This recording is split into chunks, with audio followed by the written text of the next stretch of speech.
देखो, तो हमने कहां तक का पढ़ लिया था कल? लास्ट टॉपिक हमने क्या पढ़ा था? डाइजेशन। तुमको समझ में आया क्या था? डाइजेशन में बोलूंगी तो तुम क्या बोलोगे कि हमारी बॉडी के अंदर जो मैक्रोमोलिक्यूल्स होते हैं, मैक्रोमोलिक्यूल्स का मतलब क्या होता है? जो हमारे पास कॉम्प्लेक्स फूड मटेरियल है, कॉम्प्लेक्स पार्टिकल्स हैं जो खाने के, है ना, जिसको लार्ज पार्टिकल्स बोलते हैं खाने के, वो क्या करते हैं? उनके अंदर एंजाइम्स लगते हैं जिनको हम बोलते हैं हाइड्रोलिटिक एंजाइम्स। पता है ना ये चीज? हाइड्रोलिटिक का मतलब क्या होता है? ऐसे एंजाइम्स जो किसकी मदद से खाने को तोड़ते हैं? पानी की मदद से खाने को तोड़ते हैं। तो ऐसे केमिकल जो पानी की मदद से खाने के बड़े पार्टिकल्स को तोड़ते हैं, और किस में तोड़ते हैं? उनको स्मॉलर पार्टिकल्स में तोड़ देते हैं। और उन स्मॉलर पार्टिकल्स को मैंने कल क्या लिखवाया था तुम्हें? स्मॉलर पार्टिकल्स को क्या बोलते हैं? Micro molecules. स्मॉलर पार्टिकल्स को क्या बोलते हैं? Micro molecules. ठीक है, अगर एग्जांपल याद हो, मैंने तुमसे बोला था कि अगर ये एक ग्लूकोज का मॉलिक्यूल है तो ऐसे ही बहुत सारे ग्लूकोज के मॉलिक्यूल आपस में जुड़े हुए हैं, और वो भी एक दूसरे के साथ बॉन्ड बनाकर। तो जब इनके अंदर ये वाले हाइड्रोलिटिक एंजाइम्स लगते हैं, मैं HE लिख रही हूं, हाइड्रोलिटिक एंजाइम जब लगते हैं तो क्या होता है? सारे के सारे ग्लूकोज के मॉलिक्यूल्स अलग अलग सेपरेट हो जाते हैं। समझे कि नहीं? अच्छा, तुमने मेरे से एक चीज तो क्वेश्चन पूछा ही नहीं कि हमें ये तो समझ में आता है कि ग्लूकोज कैसे बना, क्योंकि हमने पूरी प्रोसेस पढ़ी थी वो, है ना। प्रोटीन कैसे बना मैंने कल लिखवाया था ना, कि ये कल तुम्हें बताई थी अमीनो एसिड्स होते हैं। जैसे ग्लूकोज छोटा सा मॉलिक्यूल है, बहुत सारे ग्लूकोज को जोड़ दोगे तो कार्बोहाइड्रेट बन गया, जो कि बड़ा मॉलिक्यूल है। वैसे ही अमीनो एसिड छोटा सा मॉलिक्यूल है, बहुत सारे अमीनो एसिड को जोड़ दोगे तो बड़ा मॉलिक्यूल बन जाएगा, जिसको प्रोटीन कहते हैं। वैसे ही फैटी एसिड्स बहुत छोटा सा मॉलिक्यूल है, ऐसे बहुत सारे फैटी एसिड्स को साथ में जोड़ दोगे तो बड़ा मॉलिक्यूल बन जाएगा, जिसको फैट कहेंगे। तो ये फैट और प्रोटीन बन कैसे रहा है? कार्बोहाइड्रेट तो समझ में आ गया कैसे बन रहा है ना, वो ग्लूकोज वाला, क्योंकि हमने फोटोसिंथेसिस की प्रोसेस प्लांट के अंदर पढ़ा हुआ है।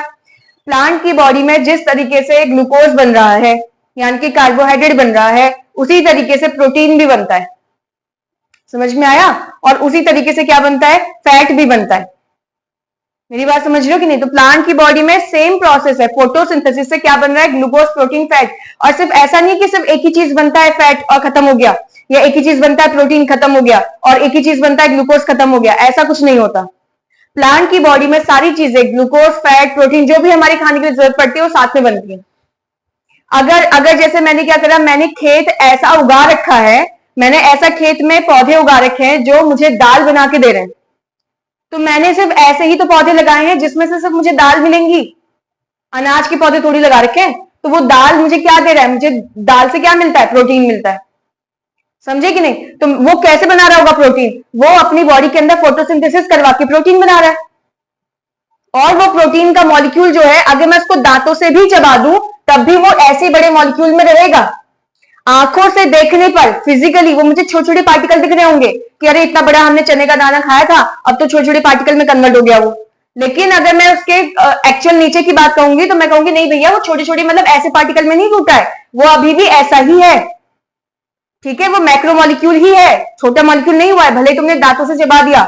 अगर दांतों से ही चबाकर छोटे पार्टिकल में कन्वर्ट करना था तो ये इतनी बड़ी एलिमेंट्री कैनाल पड़ी क्यों रहे फिर? समझे कि नहीं? सीधे मुंह में रखते, खाने को चबा चबा के खत्म कर देते, डाइजेशन हो जाता, और हमारे छोटे छोटे मॉलिक्यूल्स को सीधे हम ब्लड में फेंक देते, है ना। तो ऐसा नहीं होता है। ठीक है, तो ये अमीनो एसिड्स, मतलब कि जो मैंने बोला प्रोटीन है, फैट है, कहां से बन रहा है, कैसे बन रहा है? वही सेम प्रोसेस के थ्रू जो ग्लूकोज बनाने में लगता है, जिसका नाम है फोटोसिंथेसिस। हमारी बुक में स्पेसिफिकली किसके बारे में बात कर रहा हुआ है? ग्लूकोज के बारे में, कि प्लांट ग्लूकोज कैसे बनाता है। इस वजह से हमने ना अमीनो एसिड के बारे में पढ़ा कि प्लांट प्रोटीन कैसे बना रहे हैं, ना हमने फैटी एसिड के बारे में पढ़ा कि प्लांट जो है वो फैट कैसे बना रहे हैं। हमने इस चीज के बारे में नहीं पढ़ा। तो इसका मतलब ये नहीं कि आया कहां से, अभी तक का तो कार्बोहाइड्रेट समझ में आ रहा था, किससे बनता है? ग्लूकोज से बनता है। बाकी और किससे बने? वो सारे भी ऐसे ही उसी से बनते हैं, फोटोसिंथेसिस की प्रोसेस से। समझ रहे हो कि नहीं? तो प्लांट अपनी बॉडी में जब फोटोसिंथेसिस करवाएगा तो उसके दिमाग में ये नहीं होता कि मुझे सिर्फ ग्लूकोज बनाना होता है, वो हर एक चीज बनाएगा जो भी उसके आसपास चीजें प्रेजेंट होंगी। समझे या नहीं? ठीक है, तो प्लांट को अगर तुम खाद डालते हो ना, पौधों में खाद डालते हो, तो खाद में ऐसी क्या चीज होती है? हम खाद के अंदर मेनली मिलाते हैं नाइट्रोजन।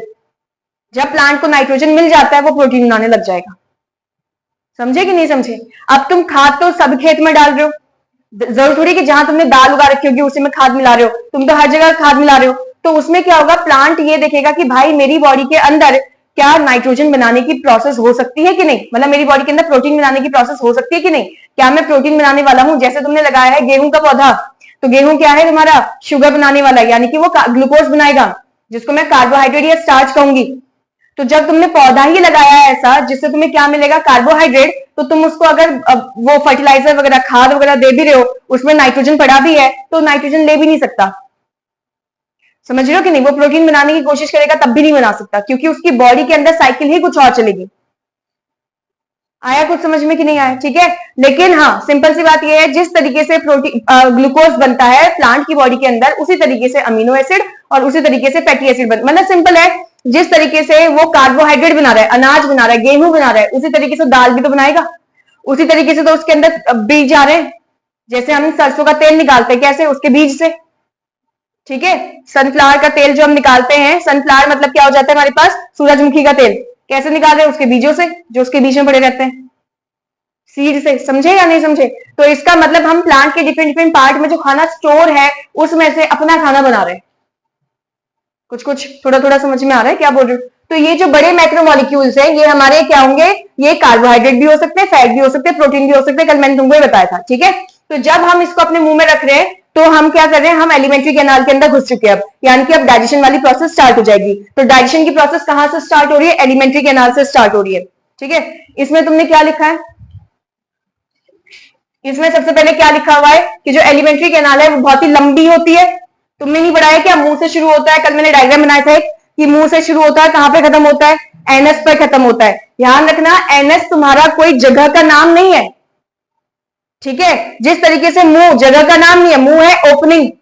जो तुम्हारा मुंह खुल, ये जो लिप्स खुल रहे हैं ना, तो ये ओपनिंग जो दिख रही है तुम्हें, उसको माउथ कह रहे हो। तो एनएस भी क्या है? ओपनिंग। वो जगह का नाम नहीं है, वो भी ओपनिंग है। तो तुम्हारी बॉडी में जो ओपनिंग है, एक तो मुंह खोलने के लिए, मुंह लिप्स है ना, लिप्स, तो लिप्स को जब तुम खोलोगे तो खुला हुए पार्ट को हम माउथ कह रहे हैं। और अंदर जब तुम जा रहे हो तो क्या हो गया? बक्कल कैविटी है। अंदर माउथ नहीं है, माउथ ये है जो ओपनिंग है बाहर से, जो खुला हुआ पार्ट है उसको तुम माउथ कह रहे हो, समझ रहे हो?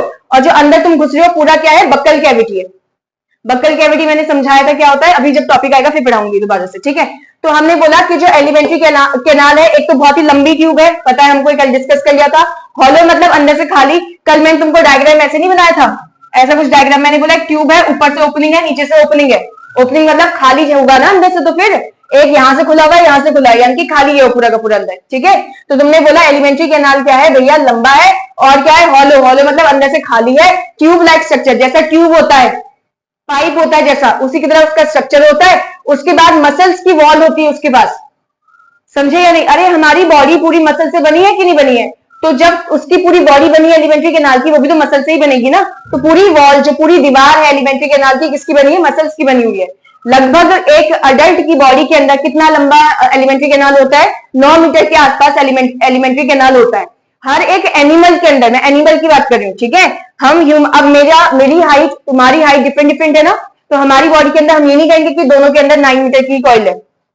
ऐसे ही छोटे बच्चे होंगे तो ये थोड़ी कहेंगे उनकी बॉडी के अंदर भी 9 मीटर की लंबी ट्यूब प्रेजेंट होगी। ठीक है, तो हर किसी, और जैसे गाय है, चाहे गाय का बछड़ा और मेरी बॉडी में तुम अगर चेक करोगे तो उसकी बॉडी के अंदर अलग ट्यूब है, अलग लंबाई की एलिमेंट्री कैनाल है, और मेरी बॉडी के अंदर अलग लंबाई की एलिमेंट्री कैनाल है। हम दोनों में सेम लेंथ की एलिमेंट्री कैनाल नहीं प्रेजेंट है।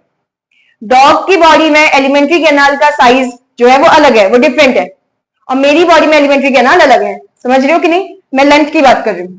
ठीक है, इसमें आगे क्या लिखा हुआ है? Entire process of digestion takes place, यानी कि एलिमेंट्री कैनाल में पूरा डाइजेशन होता है। एलिमेंट्री कैनाल के बाहर कोई भी डाइजेशन नहीं होता। अरे बनाया ही उसको डाइजेस्टिव सिस्टम के अंदर है ना? डाइजेस्टिव सिस्टम में पहली हेडिंग एलिमेंट्री कैनाल ही तो थी, याद है? तो एलिमेंट्री कैनाल में क्या होगा? डाइजेशन नहीं होगा तो और क्या होगा? पढ़ तो डाइजेशन के अंदर ही रहे इसको, है ना? ये खत्म हो गया। अब क्या है? Major parts of alimentary canal. Alimentary canal के क्या क्या इंपॉर्टेंट पार्ट्स होते हैं? सबसे पहला क्या आ गया? माउथ। माउथ कुछ नहीं होता, जो मैंने तुमसे बोला लिप्स हटाओगे तो जो ओपनिंग दिखेगी तुम्हें उसको माउथ कह देंगे हम। फिर माउथ के बाद क्या लिखा है? Buccal cavity. अब ये तो तुम्हारे लिप्स हो गए, अपर लिप और लोअर लिप, इसको मान लो। जो अंदर खाली जगह तुमको दिख रही है, ठीक है, अंदर जो खाली जगह दिख रही है, इस कैविटी, कैविटी का मतलब क्या होता है? खाली जगह। तो अंदर जो खाली जगह दिख रही है उसको हम क्या बोल देंगे? Buccal cavity. समझ में आया? इसके बारे में बात करें तो माउथ क्या है? पहला पार्ट है डाइजेस्टिव सिस्टम का। डाइजेस्टिव सिस्टम क्यों कह रहे हैं? ये तो एलिमेंट्री कैनाल का पार्ट है ना। क्या एलिमेंट्री कैनाल डाइजेस्टिव सिस्टम का पार्ट है? नहीं है, है ना? तो क्या माउथ इनडायरेक्टली मैं ये नहीं बोल सकती हूँ डाइजेस्टिव सिस्टम का पहला पार्ट हो चुका है? यहीं से तो पहली बार खाना मुंह में जाएगा, है ना? उसके बाद क्या है, from mouth food enters into alimentary canal, तो बोलता है मुंह के जरिए ही पूरे एलिमेंट्री कैनाल में अब खाना आगे की तरफ जाएगा। सिंपल सा टॉपिक का पढ़ा हुआ टॉपिक था, है ना। अब आगे के टॉपिक्स इसमें कवर करते हैं।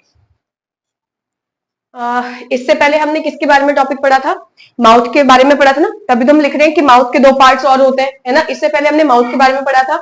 माउथ क्या होता है, सबसे पहला पार्ट जहां पे हम खाने को क्या कर रहे हैं, रख रहे हैं, यानी कि इंजेस्ट करते हैं, जहां से खाने को हम खाते हैं, चबाते हैं, उसको हम माउथ कहते हैं, है ना। अब माउथ के इन्होंने क्या बोल दिया, माउथ के कितने पार्ट होते हैं, दो पार्ट और होते हैं। माउथ का दूसरा नाम क्या होता है, बकल कैविटी, ठीक है। बकल कैविटी क्यों कहते हैं कि तुम्हारी जो ओपनिंग होती है, जो मुंह तुम्हारा खुलता है, लिप्स तो आगे वाले हो गए, जब ओपनिंग होती है, पहली ओपनिंग, उसको माउथ कह दिया, वहां से खाने को डाला जाता है मुंह के अंदर, ठीक है। और जो कैविटी दिख रही है, मतलब खाली जगह जहां पे तुम खाने को रखते हो, खाली जगह जो अंदर दिख रही है, उसको हम क्या बोलते हैं, बकल कैविटी कहते हैं, ठीक है। तो माउथ के दो पार्ट और है। पहला पार्ट क्या बोला है, एक तो टंग हो गया, दूसरा पार्ट क्या बोल रखा है, माउथ का टीथ हो गया। तो दो पार्ट होते हैं किसके, माउथ के, एक तो हो गया टंग, एक हो गया टीथ, ठीक है। तो टंग के बारे में क्या बोला है, हाईली मस्कुलर ऑर्गन, यानी कि मसल्स का। तुमको नहीं पता कि तुम्हारी जीभ जो होती है मसल की बनी होती है, क्या हमारे जीभ में कोई बोन होती है, क्योंकि तुम्हारा जो जीभ है वो मुड़ जाता है ना, तुमको जैसे मोड़ना होता है, ठीक है। तो हमारी जो टंग होती है वो किसकी बनी होती है, मसल्स की बनी होती है, तो इसलिए बोलते हैं हाईली मस्कुलर ऑर्गन, यानी कि उसके पास मसल्स होती है। अच्छा एक चीज बताओ, क्या हमने मसल, अगर यहाँ पे आ रखा है, क्या हमने क्लास 9th में मसल्स, टाइप ऑफ मसल्स पढ़े, टाइप ऑफ मसल्स, कौन कौन से टाइप की मसल्स होती है, कुछ पता है, स्केलेटल मसल्स याद है, स्मूथ मसल्स और कार्डिक मसल्स, तीन टाइप की मसल्स होती है। तो तुम मुझे ये बताओ, तुम्हें क्या लगता है कि जो टंग है, जिसमें तुमने बोला है मस्कुलर ऑर्गन है, कौन से टाइप का मसल होगा, तुम्हें क्या लगता है, स्मूथ मसल्स है या स्केलेटल मसल है या फिर कार्डिक मसल है, स्मूथ मसल, स्केलेटल मसल है, कौन सा मसल है, स्केलेटल। स्केलेटल मसल क्या होता है, वॉलंटरी मसल, वॉलंटरी यानी कि हम अपने इच्छा अनुसार उसको यूज कर सकते हैं। स्मूथ मसल क्या होगा, जो अपने आप काम कर रहा है, जैसे तुम्हारे पेट में, तुम्हारे जो बॉडी के अंदर पेट है, पेट वो डाइजेशन तुम अपने आप करवाते हो या वो खुद ही कर रहा होता है, खुद करता है ना। तुमने तो खाना फेंक दिया, अब उसको केमिकल निकालना है, जो करना है, जो एंजाइम निकालना है वो खुद करेगा। इसका मतलब क्या है कि उसके पास है स्मूथ मसल, जिसका हमारे पास कंट्रोल नहीं होता उसको हम बोलते हैं स्मूथ मसल, समझे या नहीं। और जिसको हम कंट्रोल कर सकते हैं वो हो गया स्केलेटल मसल। अरे तुम अपनी बॉडी का जो स्केलेटल है, स्केलेटल मतलब मैंने अपनी बॉडी को ऐसे, हाथ को ऐसे मूव करवाना है, तो एक तरीके से मैं अपने ढांचे को, अपने स्केलेटल वाले पार्ट को खुद ही कंट्रोल कर रही हूँ ना। तो मेरा जो टंग है उसको तो मैं खुद कंट्रोल कर रही हूँ, क्योंकि मुझे पता है क्या बोलना है, कैसे बोलना है और कब बोलना है। मेरी बात समझ पा रहे हो। तो अगर मैं यहाँ पे लिखती हूँ ना, कल को अगर पूछ दिया जाए, मैं पूछी तुमसे कौन सा मसल पाया जा रहा है, तो तुम क्या बोलोगे, कौन सा मसल है, स्केलेटल मसल है, स्केलेटल मसल। क्या स्केलेटल मसल का दूसरा नाम मैंने तुमको क्या बताया अभी, वॉलंटरी मसल। वॉलंटरी मतलब अपने इच्छा अनुसार हम इसको क्या कर सकते हैं, यूज में लेकर आ सकते हैं, हम इसकी फंक्शनिंग को कंट्रोल कर सकते हैं। ये तो समझ में आ रहा होगा, ठीक है। उसके बाद क्या लिखा है, present at the floor of buccal cavity. Buccal cavity क्या बोला था, खाली जगह, उस खाली जगह का जो फ्लोर है, फ्लोर नीचे, तो क्या कहते हैं, मैं ये बोल सकती हूँ कि बकल कैविटी की जो फ्लोर वाला पार्ट है, जो नीचे वाला पार्ट है, वहां प्रेजेंट होता है ये टंग, पता ही है ना, ठीक है। आगे यह बोलता है कंटेन्स मैनी टेस्ट बड। इस टंग के ऊपर कुछ छोटे छोटे प्रोजेक्शंस होते हैं, मैंने तुम्हें इमेज दिखाई थी एक दिन, छोटे छोटे प्रोजेक्शंस होते हैं, छोटे छोटे दाने जैसे कुछ होंगे, दाने भी नहीं कहेंगे, जैसे हाथ बाहर को निकल रहे होंगे छोटे छोटे, या ऐसा बोल सकते हैं कि ये मसल ऊपर की तरफ भी निकल रहे हैं ऐसे बाहर की तरफ, उनको टेस्ट बड नहीं कहते, उनको कुछ और नाम कहते हैं। जो क्लास 11th में अगर बायो लोगे वहां पढ़ोगे क्या नाम बोलते हैं, ठीक है। जो ये ऊपर ऊपर उभारे बनती है ना, उनके ऊपर प्रेजेंट होता है टेस्ट बड। मेरी बात समझ रहे हो कि नहीं। जो मैं तुमको ऐसे उभारे दिखाया था, मैंने तुम्हें डायग्राम में दिखाया था, थोड़ी देर में फिर दिखा दूंगी, उसके ऊपर जो प्रोजेक्शंस आ रही है उनके पास होते हैं टेस्ट बड। तो सिंपल से मैंने बोल दिया, टंग के पास बहुत सारे टेस्ट बड्स होते हैं। टेस्ट बड नाम से समझ में आ रहा है कि ये उसकी बात कर रहा है जिससे तुम टेस्ट कर सकते हो। तुम कौन कौन से स्वाद टेस्ट कर सकते हो, तुम खट्टी चीजों को टेस्ट कर सकते हो ना, मीठे चीज को टेस्ट कर सकते हो, नमकीन चीज को टेस्ट कर सकते हो, कड़वे चीज को टेस्ट कर सकते हो, यानी कि हम 4 चीजों को टेस्ट कर सकते हैं। उसके अलावा भी और होता है, 5वां भी होता है, बट हम क्या बोल रहे हैं, और उसके अलावा भी होता है। मैंने क्या बोला, तुम मेजरली कितनी चीजों को टेस्ट कर सकते हो, 4 चीजों को टेस्ट कर सकते हो। तो वो जो टेस्ट की तुमको फीलिंग आ रही है, कौन बता रहा है, टंग। बट टंग में ऐसा क्या है जिसकी वजह से तुम टेस्ट कर पा रहे हो, टेस्ट बड, समझे। फिर आगे क्या बोला हुआ है, तुम्हारा जो टंग है वो काम क्या करता है। पहली चीज यहाँ लिखी नहीं है, एक चीज मैं लिख सकती हूँ उसमें कि हमारा टंग जो है वो स्पीच में मदद करता है। स्पीच मतलब क्या, बोलने में, है ना या नहीं? तो हेल्प इन, यहां पे लिख देती हूँ छोटा सा, हेल्प्स इन स्पीच। स्पीच का मतलब क्या होगा कि मैं बोलने में जिसका काम यूज कर रही हूँ वो है मेरा टंग, लेकिन ये जो चैप्टर है, ये जो पार्ट है, वो बोलने से रिलेटेड तो है नहीं, है कि नहीं? इसलिए ये चीज यहाँ पे लिखा नहीं मैंने, बट ठीक है। टंग किसमें काम आता है, एक और चीज लिख दिया कि भैया स्पीच में, यानी कि बात करने में काम आता है। उसके अलावा मेन खाने में क्या काम है इसका? हमारे मुंह में सलाइवा निकलता है, सलाइवा मतलब लार होती है ना जो, है ना? तो हमारे मुंह में जो, जैसे तुमसे मैंने बोला कि भैया यहाँ पे मोमो रखे, मोमो की स्मेल, मोमो की चटनी की स्मेल से किसी को तो सोच के अभी पानी आ रहा होगा मुंह में, ठीक है? तो मोमो की स्मेल जो आती है या चाउमीन की स्मेल आ रही है, तो उसी से हमारे मुंह में क्या आता है, पानी आने लग जाता है। वही पानी जिसको हम लार बोलते हैं, ठीक है? ठीक है, तो वो पानी क्या है, वही है सलाइवा। वो सलाइवा वो उस मतलब क्यों, क्या कह रहे हैं ये कि जो टंग है वो क्या करता है, खाने को सलाइवा के साथ मिक्स करने में काम करता है। समझे या नहीं समझे? जब हम खाना खाते हैं, चबाते हैं, तो हमारा टंग क्या कर रहा है, खाना और सलाइवा इन दोनों को आपस में मिक्स करने में मदद कर रहा है। समझ में आ गया? तो हमने पढ़ा कि माउथ में जो है 2 पार्ट है, उसमें से एक पार्ट का नाम टंग हो गया। हाईली मस्कुलर ऑर्गन है, यानी कि मसल्स का बना होता है, बोन वगैरह कुछ प्रेजेंट नहीं होती है, और स्केलेटल मसल पाया जाता है, यानी कि वॉलंटरी मसल है।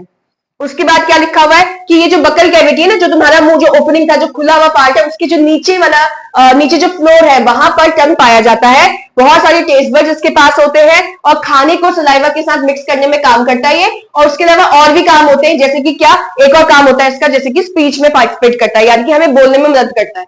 और भी काम होते हैं, ये तो हमने मेन लिखा। एक पार्ट इसका समझ में आया पूरा। दूसरा क्या आता है, टीथ। टीथ क्या है, तुमको नहीं पता क्या दांत होते हैं हमारे पास, है कि नहीं? अब कोई कहेगा नहीं यहाँ जबड़ा भी तो होता है, तो बकल कैविटी तो तुम्हारी जबड़ा यानी कि जॉ से भी तो बना हुआ है। तो मैंने तुमको ये चीज पहले भी समझाया था कि जो हमारे जॉज होते हैं, ये हमारे स्केलेटन का पार्ट है, हमारे स्कल का पार्ट है, ठीक है? तो इसीलिए बकल कैविटी के अंदर जॉज को, जबड़ों को नहीं रखा जाता। इतना चीज समझ में आ रहा है? तो रखा क्या है कि जो हमारे जॉज होते हैं, जो जबड़े होते हैं ना, ये देखो जबड़ों में ऐसे छोटे छोटे क्या होते हैं, खांचे होते हैं, खांचे ये, और यहीं पर क्या होता है, ऐसे दांत आते हैं, ऐसे धसे होते हैं ना दांत, किसी के तो ऊपर धसे होते हैं, ठीक है? तो एक जबड़ों में ऐसे तो हमारे गम्स होते हैं भैया, ये जो जबड़ा है नीचे का, इनके अंदर ऐसे खांचे होते हैं, यानी कि गैप होता है, और इस गैप के अंदर ही तो तुम दांत को रखते हो, है ना? तो दांत क्या है, पहला हार्ड स्ट्रक्चर है। हमारी बॉडी के अंदर सबसे हार्डेस्ट कोई सब्सटेंस है तो उसका नाम है इनेमल। हमारी बॉडी के अंदर सबसे हार्डेस्ट सब्सटेंस कोई है तो उसका नाम क्या है, इनेमल, ENAMEL। इनेमल क्या होता है, हमारे दांत की सबसे बाहर वाली कवरिंग, उसको इनेमल कहते हैं, ठीक है? अब वो हार्डेस्ट सब्सटेंस है, तो अगर मेरे दांत के सबसे बाहर चिपकी हुई है, तो इसका मतलब मेरा दांत भी तो उसकी वजह से हार्ड हो गया, हुआ कि नहीं हुआ? तो हमने क्या बोला, हमारे जो दांत है वो क्या है, हार्ड स्ट्रक्चर्स है। तो हार्ड क्यों है, क्योंकि उस दांत के बाहर एक सबसे हार्डेस्ट कवरिंग लगी है। सबसे हार्डेस्ट मतलब मेरी बॉडी में सबसे पाया जाने वाला हार्ड सब्सटेंस। समझे कि नहीं समझे? ठीक है, तो उस हार्ड स्ट्रक्चर को हम क्या बोलते हैं, इनेमल। कभी कभी खाना खाते समय कंकड़ आ जाता है मुंह में, तो दांत टूटता है क्या, है नहीं है? तो इसका मतलब अगर ये दांत हार्ड हो जाता, और सॉरी हार्ड नहीं होता, कोई कंकड़ आ जाता तो दांत टूट जाता फिर। समझे? ठीक है, तो बाहर सबसे क्या होती है, हार्डेस्ट कवरिंग। गन्ने को नहीं छील के खाते हो, उसकी बाहर की लेयर देखिए मोटी होती है ना बहुत ज्यादा। अब तुम इतने जोर लगा के छील रहे हो उसको, तो तुम्हारे दांत उखड़ जाते हैं क्या? नहीं ना, क्योंकि एक तो यहाँ जो सॉकेट मतलब ये जो नीचे गैप है ना, एक तो उसमें बहुत खतरनाक वो अच्छी तरीके से चिपके हुए हैं, वो यही बोल सकती हूँ मैं। इनके यहाँ पे मैंने भैया इनकी रूट्स बहुत नीचे तक होती है, इनकी जड़ें बहुत नीचे तक होती है। मैंने तुमसे क्या बोला, हमारे जो दांत होते हैं वो क्या है, उनके बाहर सबसे हार्ड स्ट्रक्चर प्रेजेंट होता है, जिसको हम क्या बोलते हैं, इनेमल। वही मैंने बोला था, गन्ने को छील के खाते हो तो दांत उखड़ते नहीं है। उखड़ते इसलिए नहीं है, एक तो उनकी जड़ें बहुत डीप होती है, मजबूत होती है, और दूसरी चीज उनके बाहर क्या है, इनेमल की लेयर लगी होती है। इनेमल क्या है, hardest substance found in the body. Body के अंदर हार्डेस्ट सब्सटेंस, बाहर की बात नहीं कर रहे, ठीक है? तो इस वजह से वो हार्ड होती है। फिर ये जो दांत है वो कहां प्रेजेंट है भैया, अपर और लोअर जॉ पे। जॉ क्या होता है, जबड़ा। तो ये जो मेरा जॉ है और ऊपर वाला जॉ है, उस अपर वाला जॉ और लोअर वाले जॉ दोनों में ही मेरे क्या है, दांत पड़े हुए हैं। समझ में आ रहा है? फिर क्या है, 4 तरह के मेरे पास दांत पाए जाते हैं। किसकी बात हो रही है, ह्यूमन की बात हो रही है। इसका मतलब अगर यहाँ पे साफ साफ ह्यूमन लिखा है, तो इसका मतलब दूसरे जानवरों में 4 तरीके की दांत नहीं दिखाई देते क्या? नहीं दिखाई देते। हमारी बॉडी में कितने टाइप के दांत होते हैं, 4 टाइप के। तो इसका मतलब हर एक एनिमल में जो दांत है उनका टाइप अलग अलग हो सकता है। और ह्यूमन क्या है, ह्यूमन सबसे हाईली क्या बोल सकते हैं, हाईली एडवांस्ड एनिमल है। हम भी एनिमल्स के अंदर आते हैं, ठीक है? हम प्लांट के अंदर, या सॉरी हम किसी अलग कैटेगरी के नहीं अंदर आते हैं, हमको एनिमेलिया एनिमल्स के अंदर रखा जाता है और हम सबसे सुपर मतलब सबसे सुपीरियर में आते हैं। जितने भी एनिमल्स हैं उन सारे एनिमल्स में हम टॉप में आते हैं। तो भी समझ में आ रहा होगा क्या बोलूं, ठीक है। हाँ, तो हमने बोला कि जो ह्यूमन है, जो एक ऐसा एनिमल जिसकी हम बात कर रहे हैं ह्यूमन, ह्यूमन के पास टोटल चार तरह के चार दांत नहीं होते, चार टाइप्स के दांत होते हैं, जिसमें से हमारा पहला है इंसीजर्स, कैनाइन्स, प्रीमोलर्स, मोलर्स। ये तुमने पहले भी सुने होंगे और ये मैंने तुमको पहले भी बता रखा है शायद, है ना। तो चार तरह के दांत होते हैं किसमें, ह्यूमन के पास। टोटल 32 दांत होते हैं अडल्ट के पास। अडल्ट मतलब कौन हो जाते हैं, जो बड़े होते हैं। और ये टोटल 32 दांत हो सकते हैं मैक्सिमम, ऐसा नहीं कि 32 ही होंगे सभी के पास। किसी के पास दांत जो है टोटल 32 नहीं आ पाते, बट अगर मैं बोलूं कितने दांत होंगे मैक्सिमम, 32 दांत होंगे मैक्सिमम, उससे कम नहीं, सॉरी उससे ज्यादा नहीं, उससे कम हो सकते हैं। समझ में आया कि नहीं है। बच्चों के पास कितने दांत होंगे, अरे कितने भी हो सकते हैं, ठीक है। समझ में आया कुछ क्या बोले, हाँ। उसके बाद ये जो दांत हम जो डिफरेंट टाइप्स के पढ़ रहे हैं, किस चीज में काम आते हैं भैया, पीसने के काम आएगा। खाने को क्रश करो, अगर तुमने बादाम खाया है, पिस्ता खाया है, क्या करोगे, उसको क्रश ही तो करोगे, है ना, अपने दांत से। तो तुम क्या कर रहे हो, उसको ग्राइंड कर रहे हो। दूसरा क्या है, कटिंग के लिए। कटिंग का मतलब क्या हो गया, रोटी का टुकड़ा कट करोगे ना, मोड़ के तुम खा रहे हो, ऐसे फोल्ड करके रोटी का टुकड़ा तो कट करके तो खा रहे हो। फ्रूट्स खा रहे हो तो कट कर रहे हो ना, क्या कर रहे हो, ग्राइंड कर रहे हो, उसको कट कर रहे हो ना। अब की बात, तो फ्रूट्स को खा रहे हो तो तुमने ग्राइंड करने के लिए दांत का यूज करा, खाने को कट करने के लिए दांत का यूज करा, और खाने को चबाने के लिए भी तो दांत का यूज करोगे। समझ में आ रहा है, इन सबका अलग अलग यूज नहीं कर रहे, एक ही साथ सारा यूज कर लिया हमने। समझे या नहीं, फटाफट से एक बार रिवीजन करा रही हूँ। सबसे पहला जो पार्ट है माउथ का वो है टंग। सबसे ज्यादा muscular organ, highly muscular organ है। इसके पास स्केलेटल मसल्स होते हैं जिसको हम वॉलेंट्री मसल्स भी कहते हैं। हमारे बकल कैविटी के नीचे नीचे फ्लोर पे पाया जाता है। बहुत सारे टेस्ट बड्स होते हैं जिससे हम क्या करते हैं, टेस्ट को डिटेक्ट कर सकते हैं। जब हम एक चैप्टर पढ़ेंगे इसका कंट्रोल एंड कोऑर्डिनेशन वाला, तब हम एक वहां पे वर्ड यूज लगाएंगे, गस्टेटरी रिसेप्टर। मैं यहाँ पे इस वर्ड को यूज नहीं कर रही हूँ क्योंकि हमें ये नहीं पता अभी रिसेप्टर्स क्या होते हैं, ठीक है कि नहीं। तो अभी ये चैप्टर जब बाद में आएगा तो मैं वहां लिखवाऊंगी कि हम जो टंग है, टंग के पास क्या होते हैं, रिसेप्टर्स होते हैं जिसको गस्टेटरी रिसेप्टर कहते हैं। अभी तुमको ये नहीं पता रिसेप्टर्स क्या है, तो फिर वो नाम पढ़ के क्या फायदा अभी, ठीक है। हाँ, तो ये ध्यान रखना, अभी थोड़ा बहुत मैंने तुमको एक बार बता दिया, हाँ ऐसा कुछ है जो बाद में पढ़ेंगे, ठीक। हाँ, तो मैंने बोला इसके पास बहुत सारे टेस्ट बड्स होते हैं जिससे हम टेस्ट को डिटेक्ट कर सकते हैं। खाने को सलाइवा के साथ मिक्स करता है। अब दिमाग में आना चाहिए क्यों सलाइवा के साथ मिक्स कर रहा है, ठीक है। सलाइवा के साथ क्यों मिक्स कर रहा है, जब मैंने तुम्हें पूरा एलिमेंट्री कैनाल का ओवरव्यू दिया था और उसके साथ डाइजेस्टिव ग्लैंड्स का ओवरव्यू दिया था, मैंने कहा था हमारे पास कुछ सलाइवरी ग्लैंड्स होते हैं, वो सलाइवा निकालते हैं और सलाइवा क्या करेगा, डाइजेशन में हेल्प करेगा खाने के। कहा था कि नहीं कहा था। तो जब खाना तुम्हारा सलाइवा के साथ मिक्स ही नहीं होगा तो डाइजेस्ट कैसे होगा फिर, समझ पा रहे हो कि नहीं। तो इसीलिए मिक्स कौन करवा रहा है, टंग करवा रहा है, और साथ में स्पीच के लिए मदद करता है। अभी मैं बोल रही हूं तो इसका मतलब मैं अपना टंग यूज कर रही हूं तभी तो बोल पा रही हूं ना। माना कि मेरा यहाँ पे विड पाइप, लैरिंग्स वगैरह सब कुछ यूज हो रहा है, ठीक है, साउंड बॉक्स वगैरह मैं यूज कर रही हूँ, लेकिन टंग भी तो यूज हो रहा है। टंग के ही तो मूवमेंट से मैं वॉइस प्रोड्यूस कर पा रही हूँ एक तरीके से, है ना, ठीक है। फिर आ जाता है दूसरा पार्ट, टीथ। सबसे हार्ड स्ट्रक्चर होते हैं, क्यों, क्योंकि उसके बाहर कवरिंग होती है जिसको हम इनेमल कहते हैं। हमारे ऊपर वाले जबड़े और नीचे वाले जबड़े में प्रेजेंट होते हैं, दोनों में ही। टोटल 4 तरह के, 4 टाइप्स के टीथ पाए जाते हैं हमारे ह्यूमंस की बॉडी में। देखने को मिलेंगे कौन कौन से, incisors, canines, premolars and molars. ये सभी के सभी दांत 3 काम में आते हैं, उसके अलावा भी होते हैं बट मेन 3 काम में आते हैं। एक तो खाने को पूरा पीस देंगे, खाने को कट कर देंगे और खाने को चबा देंगे। समझ में आ गया। हम इसमें साथ साथ क्या पढ़ रहे हैं, साथ साथ ये पढ़ रहे हैं कि कौन कौन से ग्लैंड्स कहाँ कहाँ पे काम कर रहे हैं, ठीक है। मतलब साथ साथ जहां पे हमारा एलिमेंट्री कैनाल वाला पार्ट आ रहा है ना, तो माउथ में मैंने तुमसे बोला था सलाइवरी ग्लैंड्स होते हैं, तो वहीं पे मैं सलाइवरी ग्लैंड्स भी लिखवा दे रही हूँ, ठीक है, उसके बारे में समझा दे रही हूँ। सबसे पहले सलाइवरी ग्लैंड्स कहाँ पाए जाते हैं, बकल कैविटी में, ठीक है। बकल कैविटी समझ गए, तो माउथ वाला पार्ट वहां पे पाया जा रहा है।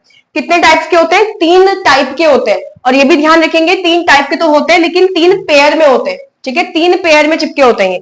तो पेयर में बात करिए तो वैसे कितने हो जाएंगे टोटल, अगर ये 3 पेयर लिख रही हूं मैं तो वैसे टोटल कितने हो जाएंगे, एक पेयर में कितने चीजें आती है, 2 ना, तो 3 पेयर बोल रही हूँ तो टोटल कितने हो जाएंगे, 6, ठीक है। तो मैंने तुमसे क्या बोला कि ये भैया 3 टाइप्स के होते हैं, मतलब कि 3 अलग अलग होंगे, वो एक जैसे नहीं है ना, काम एक ही है सलाइवा निकालना, लेकिन 3 अलग अलग टाइप के हैं। तो 3 पेयर में जोड़े हुए रहते हैं ये, तो टोटल 6 हो जाएंगे हमारे पास सलाइवरी ग्लैंड्स, ठीक है।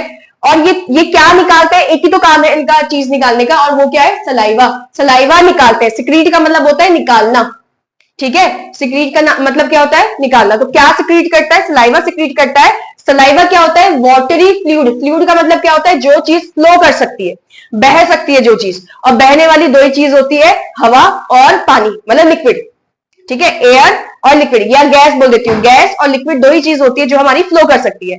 अभी गैस तो है नहीं, है कि नहीं, तो हमारे मुंह में क्या आ रहा है, वाटरी फ्लूइड लिखा है ना, वाटरी फ्लूइड, यानी कि ये क्या है, ये वो लिक्विड है, सॉरी वो फ्लूइड है जो बह सकता है, लेकिन किस में कौन से फॉर्म में बहेगा, पानी के फॉर्म में बहेगा। सीधे सीधे सिंपल पता है तुम्हें क्या है, सलाइवा मतलब लार होता है, पानी होता है जो मुंह में आता है, ठीक है।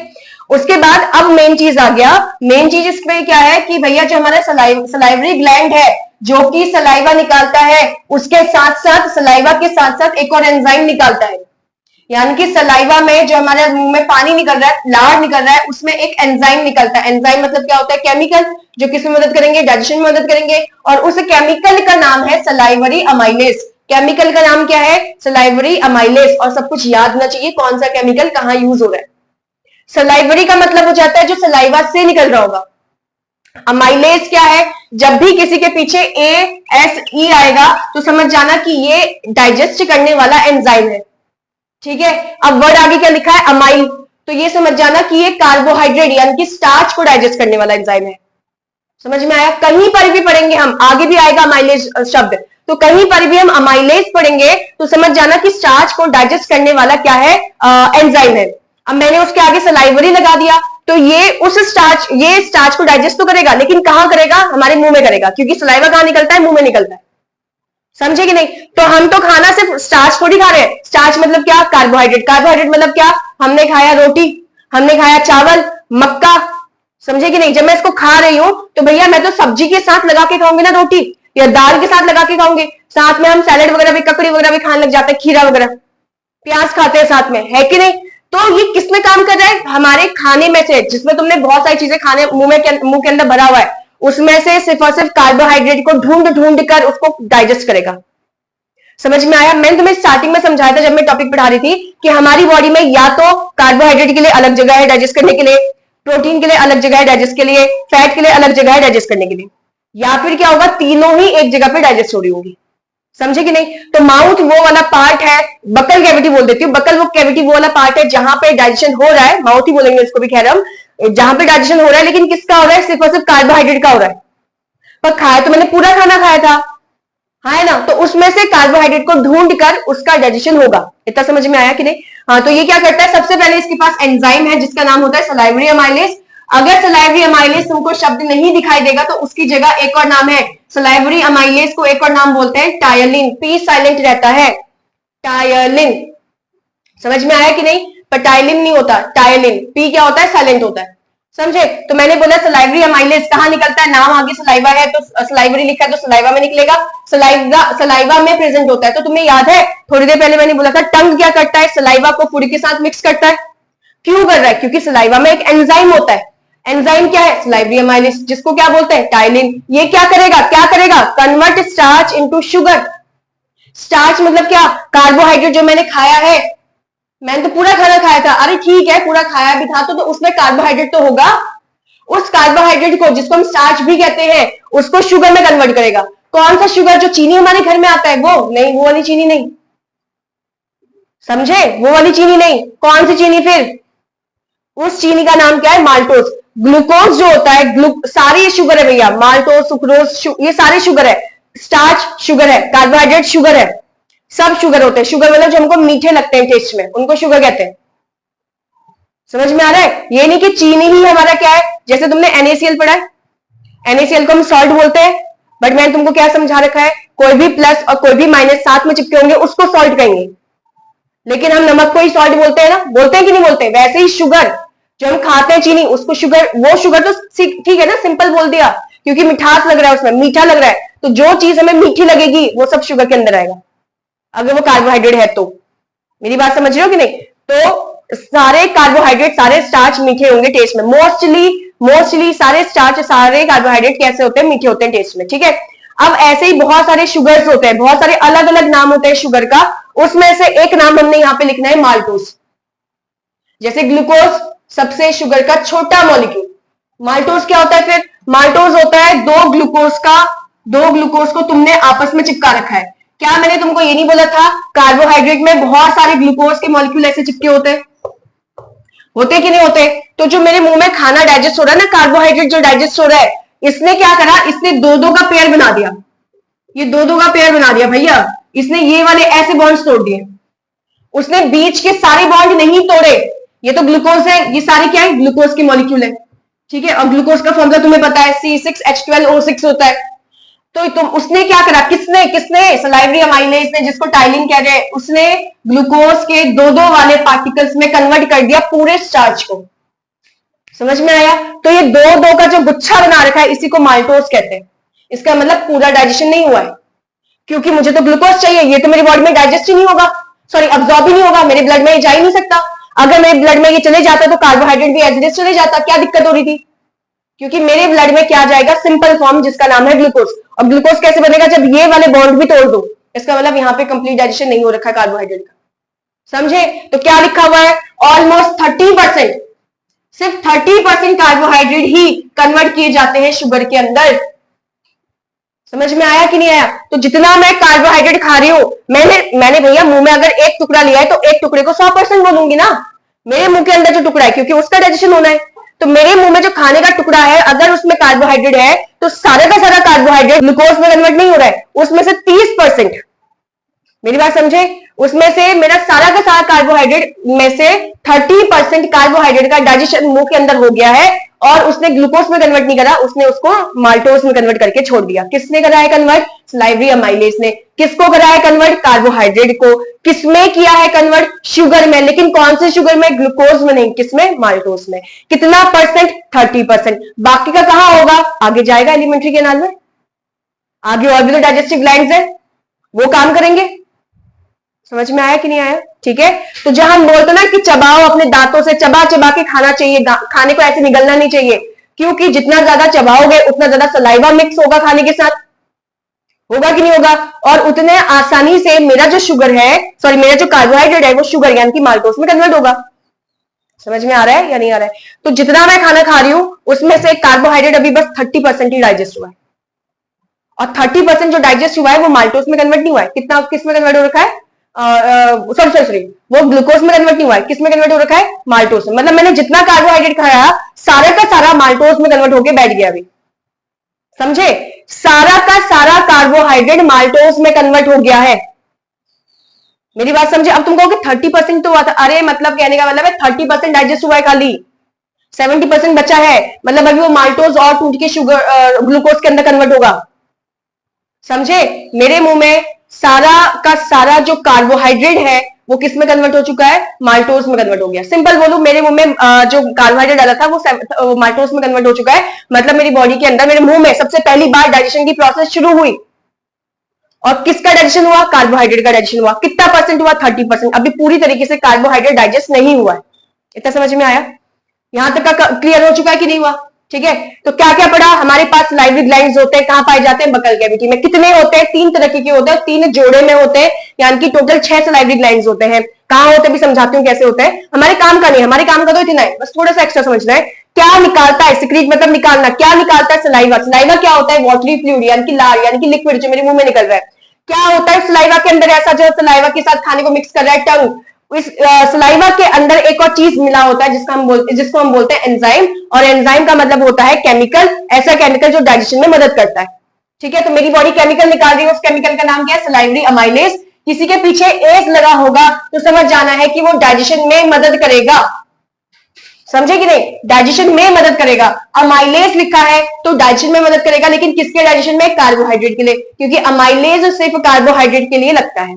सलाइवरी लगा है तो ऐसा अमाइलेज जो सलाइवा निकाल रहा है या सलाइवा में प्रेजेंट है, जो सलाइवरी ग्लैंड्स निकाल रहे हैं। समझ में आया कि नहीं? तो सलाइवरी अमाइलेज हो गया, जिसका दूसरा नाम टायलिन होता है। पी साइलेंट रहता है। क्या करता है सलाइवरी अमाइलेज? स्टार्च, यानी कि जिसको हम कार्बोहाइड्रेट भी कहते हैं, इसको शुगर में कन्वर्ट कर देता है। कौन सा शुगर? माल्टोज। माल्टोज क्या होता है? 2 ग्लूकोज के मॉलिक्यूल आपस में चिपके होते हैं, उसको माल्टोज कहते हैं। समझ में आया या नहीं आया? फिर कितना क्या सारा का सारा कार्बोहाइड्रेट मेरे मुंह में डाइजेस्ट हो जाता है? नहीं, कार्बोहाइड्रेट का सिर्फ 30% ही मेरे मुंह में डाइजेस्ट हो रहा है। माउथ में सिर्फ 30% डाइजेस्ट हो रहा है, किसमें कन्वर्ट हो रहा है? शुगर में। और कौन सा शुगर? माल्टोज में, जिसमें दो दो गुच्छे होंगे अभी हमारे ग्लूकोज के। इतना समझ में आया? तो ये रही उसकी रिएक्शन, क्या रही? कार्बोहाइड्रेट जिसको हम स्टार्च कहते हैं, ये रिएक्शन कहां हो रही है? माउथ में हो रही है, इसलिए मैंने यहाँ पे माउथ वर्ड नहीं लिखा हुआ है, ठीक है। तो माउथ में क्या हो रहा है? कार्बोहाइड्रेट जिसको स्टार्च कहते हैं, इसके ऊपर सलाइवरी अमाइलेज लग रहा है जिसको हम टायलिन कहते हैं। क्या करता है ये? माल्टोज में कन्वर्ट कर देता है, किसको? स्टार्च को या फिर कार्बोहाइड्रेट को। कोई दिक्कत या नहीं? समझ में आ गया? क्लियर हो गया? हाँ, पहले मैं तुमको सलाइवरी ग्लैंड्स दिखा देती हूँ। ये डायग्राम दिख रहा है तुमको? ये वाला डायग्राम दिख रहा है? ये ऊपर डायग्राम देखो, ऊपर तो सलाइवरी ग्लैंड्स लिखा है, ये देखो। टोटल काउंट करो तो 1 2 3 4 5 6 दिख रहे हैं? 6 दिख रहे हैं, ब्राउन कलर के, हल्के ब्राउन कलर के, येलोइश ब्राउन, पता नहीं कौन सा कलर है, समझे। तो दो तो हमारे ये जो कान है ना, कान के इधर दो मतलब एक इधर एक इधर, समझे। एक इधर एक इधर, ये दिख रहा है ना, एक इधर एक इधर, ये देखो कान के इस वाली साइड में। तो दो तो यहाँ प्रेजेंट है। दो देखो क्या है, ये जो लिखा है ना, जो लिप्स के नीचे रखे हैं, लिप्स के नीचे मतलब टंग के नीचे प्रेजेंट होंगे दो, एक इधर एक इधर, टंग के नीचे। जो लिप्स के नीचे बना रखे हो, लिप्स के नीचे नहीं है, वो कहां है? टंग के नीचे। अब तुम कहोगे ये भी तो है दो, ये है चीक्स के इधर, जो ये नीचे का जबड़ा होता है ना हमारा, नीचे का जबड़ा, इसके इधर पाया जाता है, इसके इधर। समझ में आया? तो एक यहां है, एक जबड़े के इधर है, चीक्स के इधर, एक यहां है टंग के नीचे। तो तीन इधर है, तीन इधर है, और जोड़े में है, दो नीचे है टंग के नीचे, दो यहाँ हमारे लोअर वाले जो जॉ है उधर है, और दो मेरे ये कान के नीचे की साइड को है, कान के साइड को है। समझ में आया? टोटल कितने ग्लैंड्स होते हैं सलाइवरी ग्लैंड्स? अगर पेयर की बात करोगे 3 पेयर, टाइप्स की बात करोगे 3 टाइप, अलग अलग नाम है उनके। समझ में आ रही बात? ठीक है। तो कितने होते हैं? टोटल 6 होते हैं। दो यहाँ पे प्रेजेंट होंगे, दो हमारी टंग के नीचे होंगे, और दो मेरे चीक्स के साइड में होंगे, या लोअर वाले जॉ में प्रेजेंट, लोअर वाले जॉ के पास होंगे, वही बोलते हैं। समझ में आया? कोई दिक्कत है? हमने पहले क्या पढ़ लिया हमारे एलिमेंट्री कैनाल में? माउथ, जिसको बकल कैविटी कहते हैं। दूसरा टॉपिक क्या आ जाता है हमारे पास? ईसोफेगस। इसको मैंने पहले ही बोला है, ओ यहाँ पे साइलेंट रहता है, ओइसोफेगस नहीं बोलते, ठीक है। ईसोफेगस। ईसोफेगस पहली चीज क्या है? थिन। तुमको पता नहीं है, पतली सी ट्यूब होती है ना। तो हमने ऐसा डायग्राम तो पहले भी बना रखा है ना, ऐसे ये चीज तो मैंने तुमको पहले भी बता रखा है ना। तो क्या है? पहले तो थिन है, लॉन्ग है, दिख ही रहा है, मसल की बनी हुई ट्यूब है। मसल की तो बनेगी, मेरी पूरी बॉडी तो मसल्स की बनी हुई है कि नहीं? तो मैंने क्या बोला? एक तो थिन है, लॉन्ग है, क्या? मस्कुलर ट्यूब है, यानी कि मसल्स की बनी हुई ट्यूब है। Leeds into stomach. कहां खुलती है? कहां खुलती है ये? स्टमक में नहीं खुलता, ऐसे नहीं पता है तुम्हें कि स्टमक में खुलता है? तो डायग्राम मैंने ऐसे बना रखा है, ठीक है। तो यहाँ पे क्या बोला है कि एक तुम्हारे पास लंबी है, थिन लॉन्ग मस्कुलर ट्यूब, कहां खुलता है? स्टमक में खुलता है, और इसके अंदर कोई भी डाइजेशन देखने को हमको नहीं दिखता। ये तो लिखा है हियर नो डाइजेशन अकर्स। तो क्वेश्चन आता है कहां पे डाइजेशन नहीं हो रहा? पहला नाम क्या लिखोगे? ईसोफेगस, जहां हमारे एलिमेंट्री कैनाल में डाइजेशन नहीं होता, पहला नाम। इसका मतलब कोई दूसरा नाम भी होगा जो मैंने तुमको पहले बता रखा है। अब जब टॉपिक आएगा वो अलग, फिर बताऊंगी वहां पे, ठीक है। तो यानी कि माउथ में डाइजेशन पहली बार स्टार्ट होता है। स्टार्ट होने के बाद, क्योंकि तुमको पता है ना कार्बोहाइड्रेट डाइजेशन स्टार्ट हो चुका है वहां पे, तो इसका मतलब माउथ में पहली बार क्या होता है? Digestion start. और ईसोफेगस में कोई डाइजेशन नहीं होता खाने का। अब आ जाता है सबसे ज्यादा इंपॉर्टेंट पॉइंट यहां पर, जिसको हम बोलते हैं पेरिस्टेल्सिस, ठीक है। अब ये पेरिस्टेल्सिस है क्या? बोला है खाने को नीचे फेंका जा रहा है। खाना ऐसे नहीं कि मुंह में रखा है और तुम उसको स्वेलो कर रहे हो, जब अंदर निकल रहे हो तो वो सीधे ऐसे जाएगा और इसके अंदर, मतलब ऐसा नहीं कि खाना यहां से गया सीधे और यहाँ पे छपक करके गिर गया, ऐसा नहीं होता। समझे कि नहीं? तो होता कैसे है? ये बोल रहा है कि भैया पहले देखो, खाने को नीचे फेंका जा रहा है, किसकी वजह से? मसल्स की वजह से, क्योंकि पूरा मसल का बना हुआ है। अब मसल्स क्या कर रही है? रिदमिक। रिदमिक क्या होता है? रिदमिक मतलब अगर तुम एक टाइम पे, रिदम मतलब एक तरीके से टोन बोलते हैं हम म्यूजिक में, लेकिन यहाँ पे कुछ नहीं है। रिदम मतलब यहाँ पे क्या है? Contraction and relaxation. तो ये जो ट्यूब है ना, मान लेते हैं ये ऐसे है ट्यूब, ठीक है। तो एक बार ट्यूब क्या कर रही है? जहां पर खाना है वहां पे ऐसे दबा रही है खाने को, जहां पर खाना है खाने को क्या कर रही है? दबा रही है। अब तुम यहाँ पे से फोर्स लगाओगे तो खाना नीचे की तरफ जाएगा कि नहीं जाएगा? तो दबा रही है और नीचे से खाना ऐसे हो जाए, मतलब नीचे वाले खाने, नीचे वाले पाइप में या नीचे वाले पार्ट में खाना चले जा रहा है, फिर ऊपर से दबाएगी खाना फिर नीचे जाएगा, फिर ऊपर से दबाएगी खाना नीचे जाएगा। तो इसको बोलते हैं कॉन्ट्रैक्शन एंड रिलैक्सेशन। और ये कॉन्ट्रैक्शन मतलब दबाना, जैसे तुम दबा रहे हो, कॉन्ट्रैक्ट कर रहे हो, तो खाना कहां से जा रहा है? नीचे की तरफ जा रहा है, नीचे। फिर उसके बाद वो रिलैक्स हो जाता है, रिलैक्स मतलब अपनी पोजीशन पे आ जाएगा। अब नीचे वाला कॉन्ट्रैक्ट करेगा, फिर से सिकुड़ेगा, और वहां से खाना कहां जाएगा, नीचे, फिर ये वाला अपने रिलैक्सिंग वाले पोजीशन में आ जाएगा, फिर जहां नीचे खाना गया वो सिकुड़ेगा, वहां से खाना नीचे जाएगा और ये फिर अपने रिलैक्सिंग पोजीशन पे आ जाएगा। समझे या नहीं? तो जब तुम पाइप जो है, पाइप वो सिकुड़ रही है और फिर रिलैक्स हो रही है, और ये क्या है, रिदम में चल रहा है। रिदम मतलब जैसे हमारी दिल की धड़कनें चलती है, लब डब, धक धक नहीं होता दिल, ठीक है, क्या होता है, लब डब साउंड जो आती है। तो दिल की धड़कनें भी क्या होती है, रिदम में चलती है। वैसे ये भी है, कॉन्ट्रैक्ट फिर रिलैक्स, फिर कॉन्ट्रैक्ट फिर रिलैक्स, फिर कॉन्ट्रैक्ट फिर रिलैक्स। तो इसको बोलते हैं रिदमिक कॉन्ट्रैक्शन एंड रिलैक्सेशन। किसका हो रहा है ये, मसल्स का हो रहा है। कौन सी मसल का, जो ये पूरा बना है ना तुम्हारा ट्यूब, वो मस्कुलर ट्यूब नहीं है क्या, मसल से नहीं बना हुआ है। और पहली चीज, कौन से मसल से बना हुआ है, वही सेम चीज, 3 टाइप की मसल्स होती है, स्केलेटल, कार्डिक और स्मूथ। ठीक है, क्या मेरे कंट्रोल में है खाने को नीचे फेंकना, मेरे कंट्रोल में नहीं है। तो कौन सी मसल से बना होगा, स्मूथ मसल से बना होगा। ठीक है, और इसमें एक चीज और बता देती हूँ, हम जब खाने को, जैसे कभी तुम टॉफी खा रहे हो और तुम गलती से निगल गए, तो तुम ऐसे करके कुछ करते हो तो मुंह में आ जाता है वापस, कभी करा है तुमने ऐसा, करा है ऐसा? इसका मतलब मेरा जो एलिमेंट्री कैनाल है ना, ये ईसोफेगस वाला, ईसोफेगस का 1/3 पार्ट, मतलब मैंने इसको 3 पार्ट में डिवाइड कर दिया, उसमें से पहला 1/3 पार्ट मेरे कंट्रोल पर है, यानी कि वो स्केलेटल मसल का बना है। अगर तुम्हारा खाना वो जो टॉफी अगर उतने वाले हिस्से में जिसमें तुम जोर लगा के मुंह में निकाल पा रहे हो, मतलब अभी तुमने कंट्रोल करा ना तुमने अपने कंट्रोल, जबकि स्मूथ मसल में तो तुम्हारा कंट्रोल होता नहीं है। तब क्या हो रहा है, क्या कर रहे हो तुम ये, तो मतलब वो तुम्हारा वॉलंटरी वाला पार्ट है ना, जिसको तुम कंट्रोल कर पा रहे हो।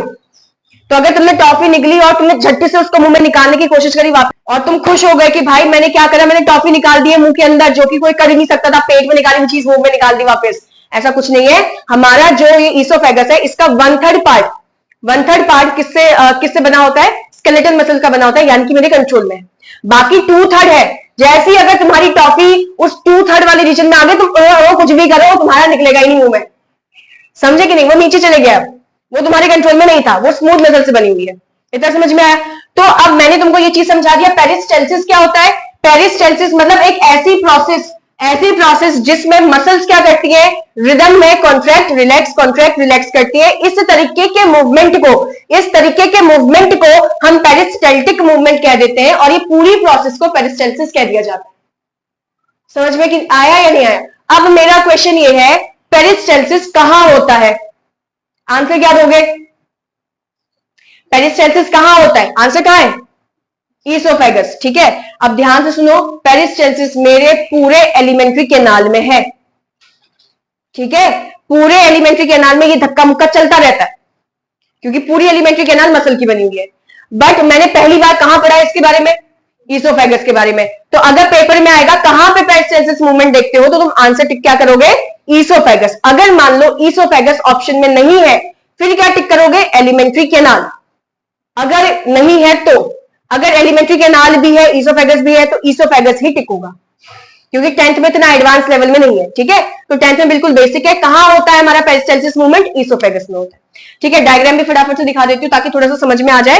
ये डायग्राम दिख रहा है, ठीक है, तो यहाँ पे देखो क्या हो रहा है, ये तुम्हारी ट्यूब है ईसोफेगस वाली, यहाँ पे खाना आया हुआ है। ठीक है, खाने के ऊपर देखो, यहाँ पे क्या लिखा है, एरिया ऑफ कॉन्ट्रैक्शन लिखा हुआ है। यहाँ पे क्या लगा रहा है, प्रेशर लगा रहा है ना, जैसे ही प्रेशर लगा रहा है ये नीचे की तरफ जा रहा है। देखो व्हाइट कलर से एरिया बना, ये नीचे एरो बना रखा है, तो ये नीचे की तरफ जा रहा है। जैसे ही नीचे गया, अब वो रिलैक्स हो गया, वो अपनी पोजीशन पे आ जाएगा। देखो यहाँ पे ऐसा, यहाँ पे सिकुड़ा हुआ था, ऊपर सिकुड़ रहा था, वो सिकुड़ रहा था ना, अब यहाँ पे क्या है, ऊपर अपनी जगह से आ गया, यानी कि रिलैक्स हो चुका है। अब नीचे यहाँ पर ग्रीन कलर का बना रखा है तुमने एरो, और ग्रीन कलर का एरो मतलब क्या है, कॉन्ट्रैक्शन वाला एरिया। अब यहाँ से एरिया कॉन्ट्रैक्ट हो रहा है, वो नीचे की तरफ जा रहा है ना, और ये सिकुड़ रहा है ऊपर से। देखो ऊपर से नैरो हो चुका है, नैरो मतलब पतला हो चुका है, सिकुड़ रहा है। थोड़ी देर के बाद देखो वापस अपनी वाली पोजीशन पे आ गया, और ये खाना नीचे की तरफ चले गया। ये जो मूवमेंट है इसको क्या बोलते हैं हम, पेरिस्टाल्टिक मूवमेंट, और प्रोसेस का नाम क्या हो जाता है, पेरिस्टाल्सिस। आया नहीं आया, आ गया समझ में? बस यहां तक कर रहे हैं आज।